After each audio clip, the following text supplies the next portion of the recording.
Friendship, goodwill, and cooperation between peoples are the foundation of peace.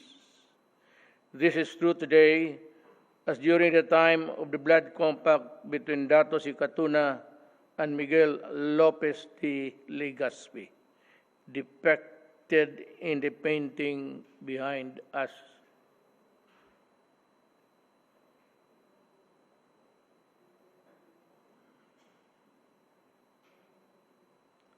Ininom nila yung dugo.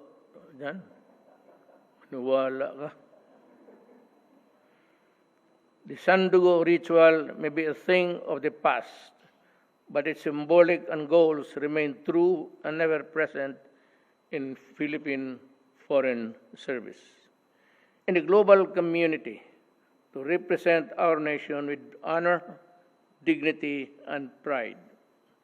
In the face of challenge and uncertainty, to pursue national interest with courage, diplomacy, and skill, and in the midst of opportunities to forge strong and lasting partnership on the basis of equality, goodwill, and mutual interest. Today's awardees have demonstrated, above all, the qualities for the benefit of our country and people.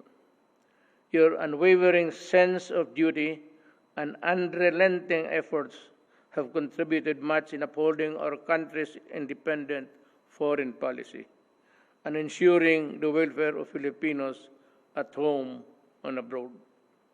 Indeed, you have contributed in real terms to securing our national security and political, economic, and socio-cultural goals, and to furthering international amity and cooperation.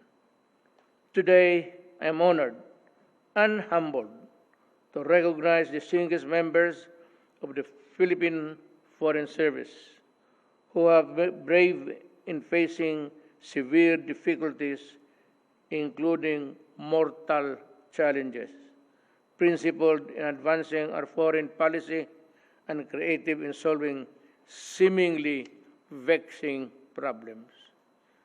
With the weight of Apolinario Mabini's legacy on your shoulders and the interest of our nation in your minds and deeds, you have done our nation proud.